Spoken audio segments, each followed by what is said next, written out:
الحمد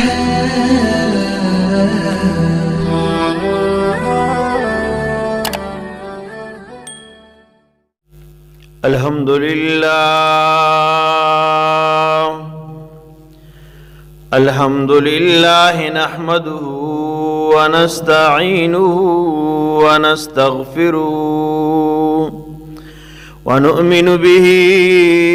ونتوكل عليه ونعوذ بالله من شرور أنفسنا ومن سيئات أعمالنا من يهده الله فلا مضل له ومن يضلله فلا هادي له ونشهد أن سيدنا وسندنا وحبيبنا وحبيب ربنا ومولانا محمدا عبده ورسوله أما بعد فأعوذ بالله من الشيطان الرجيم بسم الله الرحمن الرحيم إن الذين يحبون أن تشيع الفاحشة في الذين آمنوا لهم عذاب أليم في الدنيا والآخرة والله يعلم وأنتم لا تعلمون. قال النبي صلى الله عليه وآله وسلم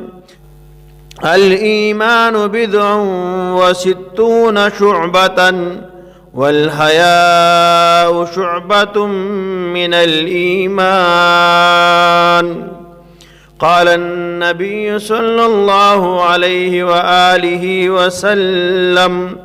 إذا لم تستحيي فاصنع ما شئت أو كما قال عليه الصلاة والسلام. قال الله تعالى في شأن حبيبه إن الله وملائكته يصلون على النبي يا أيها الذين آمنوا صلوا عليه وسلموا تسليما. اللهم صل على محمد وعلى آل محمد كما صليت على إبراهيم وعلى آل إبراهيم إنك حميد مجيد. اللهم بارك على محمد وعلى آل محمد كما باركت على إبراهيم وعلى آل إبراهيم إنك حميد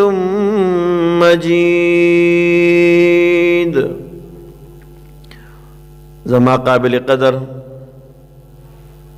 ډیرو غیرتمندو مسلمانانو، حاضرینو، سامعینو، ناظرینو،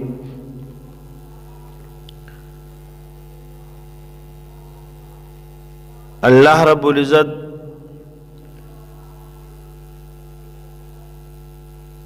مونږ او تاسو ته د اسلام دولت را نصیب کړی دی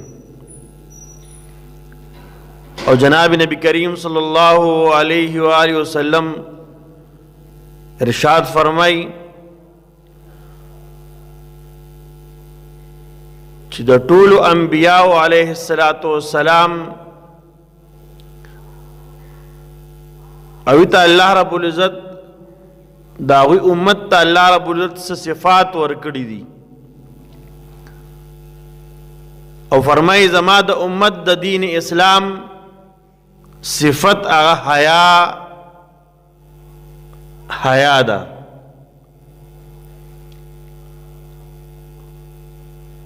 محترمو، کم آیات مبارکہ تلاوت شو فرمائی اللہ رب العزت ارشاد فرمائی ان الذين يحبون ان تشيع الفاحشة في الذين آمنوا فرمائی کم خلق چې دا غواړي او دا خبره خوخی چې مسلمانانو کې بے حیائی راشي او فحش کارونه پاوی کې رایج شي فرمای د دې خلکو د پاره لهم عذاب علیم د دوی لپاره عذاب د دردناک فی الدنیا والآخرہ هم دنیا کې دی هم په آخرت کې دی کم خلق چې دا غواړي چې په مسلمانانو کې فحاشي عام شي بے حیائی عام شي مسلمانانو نه حیا ختم شي فحاشي پکې عام شي شرم و حیا دات رخصت شي فرمایي دې خلکو د پاره دنیا کې عذاب دی او آخرت کې عذاب دی محترم د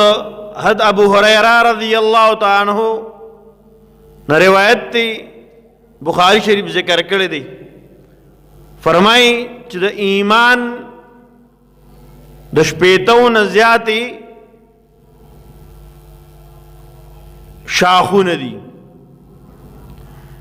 بیا فرمای چې د حیا دام د ایمان یو شاخ دی د ایمان یو حصہ ده محترمو حیا ډیر زیات اهم او لازمی چیز دی دغه الله حبیب ارشاد فرمای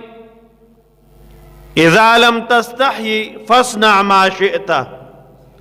چې کله د حیا لاړه بیا چې مسخ وخت یې بیا کوي د حیا دومره اهم او لازمی چیز دی ځکه انسان دې د ګناه نه بچ کیږي دې کې زیات اهم رول او اهم کردار د حیا دی انسان ته د الله د ذات نه حیا ورزي کله چې انسان کې حیاي دې د ګناهونو نه ځان بچ کی محترمو د حیا متعلق احادیث مبارکو کے راضی کہ جناب نبی کریم صلی اللہ علیہ وآلہ وسلم دیو پیغلی جنین زیاد حیادارو سنگ چھ پیغل جنین کی حیائی داغین زیاد جناب نبی کریم صلی اللہ علیہ وآلہ وسلم حیادارو حیا بے کولا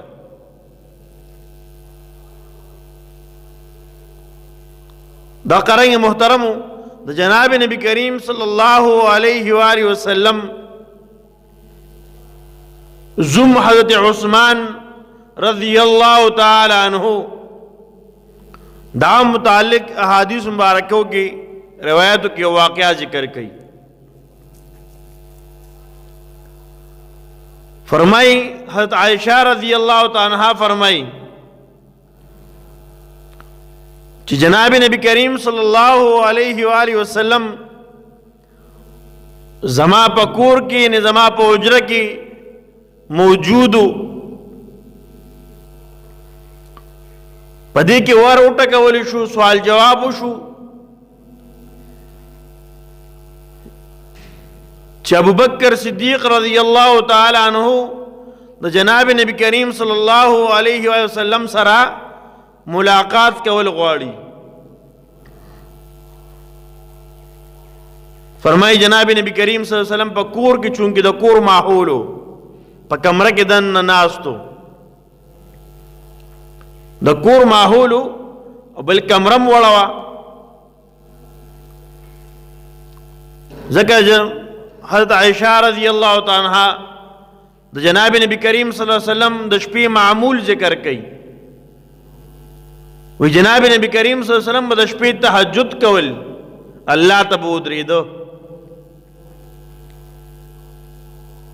بیا فرمائی چکل با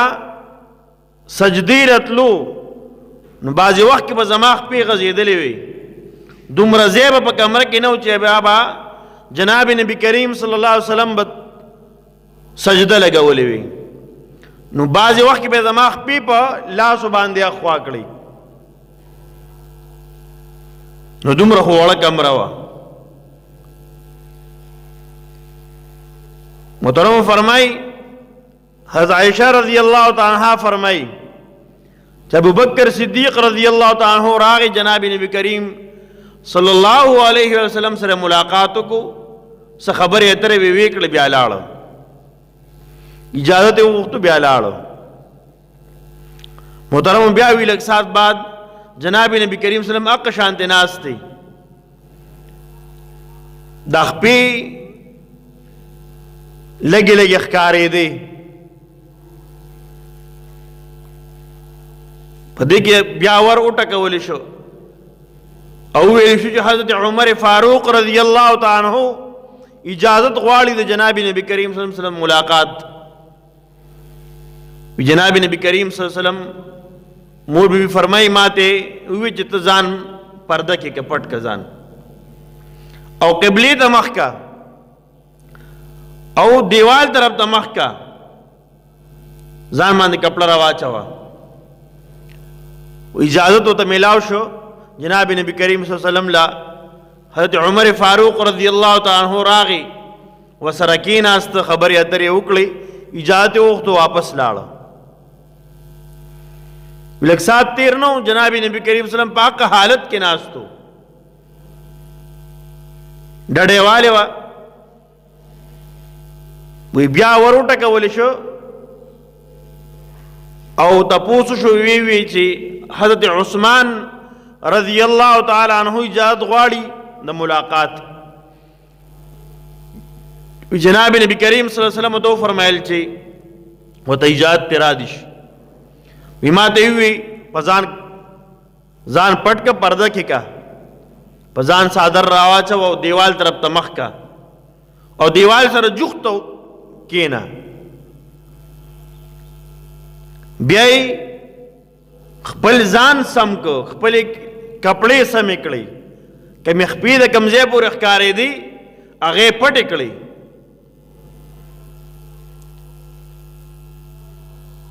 حضرت عثمان رضی اللہ تعالی عنہ راغی ای سره ملاقات شو واپس لاړ مور بی بی حضرت عائشہ رضی اللہ تعالی عنہ فرمائی ما د جناب نبی کریم صلی اللہ علیہ وسلم د پوسو کې د الله رسوله زما والد محترم حضرت ابو بکر صدیق رضی اللہ تعالی عنہ هغه تشریف راوړو راغی تاو چې په کوم حالت باندې وې په حق حالت باندې ناس وې مطلب خپې مو ښکارې دي بیا حضرت عثمان حضرت عمر رضی اللہ تعالی عنہ راغی بیا هم حق حالت سره وې بیا فرمایي چې حضرت عثمان رضی اللہ تعالی عنہ راغی نو تاسو کېناستې ځان مو پهلې خپې مو هغه پټې کړئ دا څه ماجره وه څه وجه وه جناب نبی کریم صلی اللہ علیہ وسلم ارشاد فرمائی چې د حضرت عثمان رضی اللہ تعالی عنہ نه فرشتې حیا کوي نو زه به ترې نه کومه دا د حیا د وجې نه نو صحابه کرامو کې هم دومره حیا وه د حیا به ډېر زیات خیال ساته محترمو د جناب نبی کریم صلی اللہ علیہ وسلم لحظ جگر حضرت فاطمة الزہرا رضی اللہ تعالی عنہا یو پیرا جناب نبی کریم صلی اللہ علیہ وسلم میاش راخت وا میاش تے قتل دا سنت طریقہ دا میاش راوخی جی ودری دعا ویل پکاری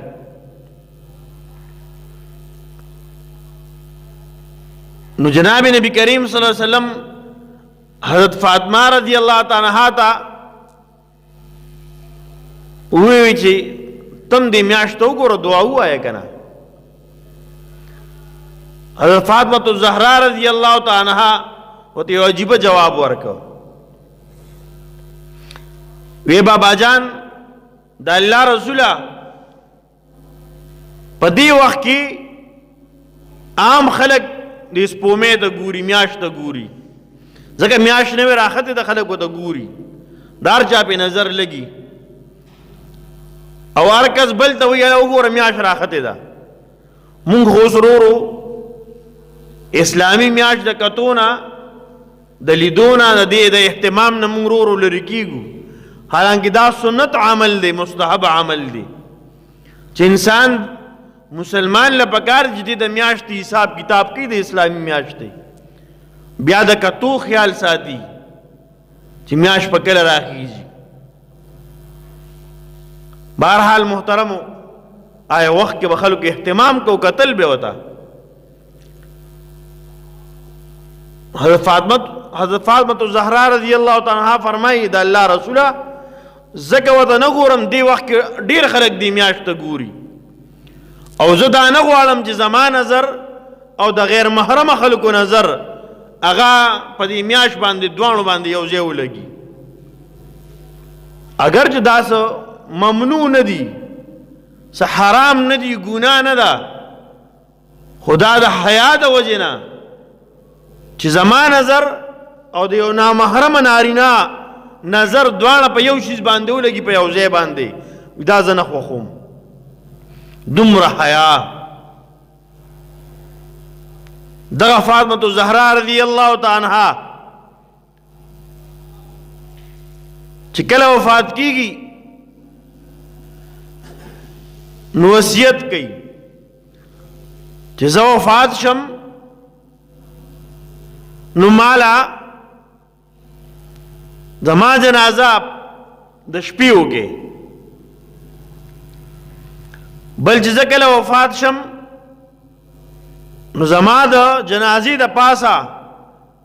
داسې څیز واچوي چې زما بدن پکې نه محسوسېږي. زما څه نه محسوسېږي؟ بدن نه محسوسېږي. تاسو مونږ ټول زیاتر پښتانه خلک دې خبرې نه خبر یو چې نارینه جنازې نو ښکاره پرته وي، د پاسه پې څه مونږ چې د ډولۍ وایو دا پې د پاسه نه وي، صرف د کفن کپړي بس. او چې کله زنانه جنازې د هغې لاش وړلی کېږي مخبرې ته، جنازګاه ته، نو د پاسه پې ډولۍ سایز یو قسم پې جوړی چې د هغې دننه د بدن هیئت او کیفیت نه معلومیږي. دا د حضرت فاطمه زهرا رضی الله تعالی عنها چاہت، د هغې د حیا یو نمونه او یو مثال دی چې اوس الحمدلله موجود دی. محترم لږ شان د سوچ دی خبرې ته مو وکړو چې مونږ د زنانو چې کله وفات شي نو څومره خیال ساتو. تاسو چېرته لیدلي دي نارینه وفات شي نو خلک یې راځي زیارت هم کوي، ګوري یې، ایني یې. تاسو به څوک داسې نه لیدلي چې د زنانه مخ هم چا ښکاره کړي چې دا خلک یې ویني، پټوي یې که نه پټوي. حالانکه دا خو اوس مرده دی، بس روغ تتلی دی، او د څه فایده ولا اړیږي هم نه. په کتو په لیدو باندې چې څنګه د حیات د جمدي کس د وجې نه انسان ته څه نقصان رسي، نو هغسې خو اوس کېږي هم نه محترمو.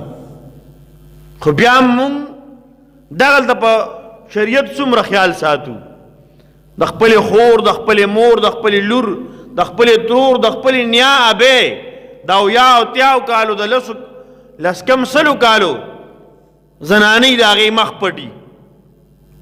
خو محترم مونږ چېرته دا خیال کړی دی زما په کور کې د 18 کالو پیغله لور ده، د 18 کالو خو پرېږده په نن دور کې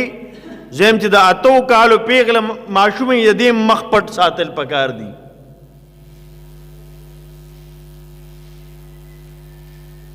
بیا زموږ زنانه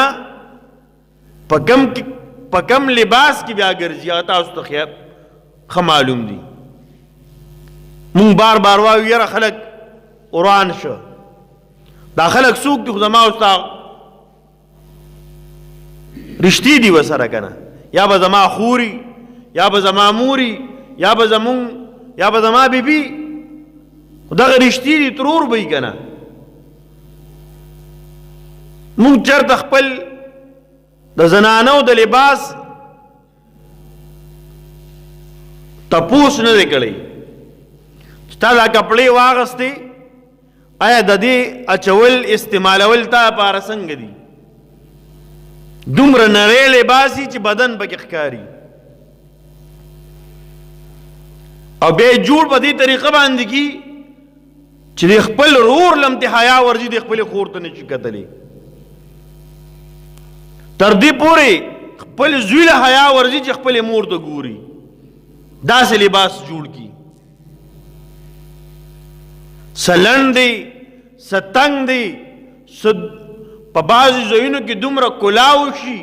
چې د نیم بدن د هغې نه ښکاري. بیا دې ذمواره موږ نارینه یو.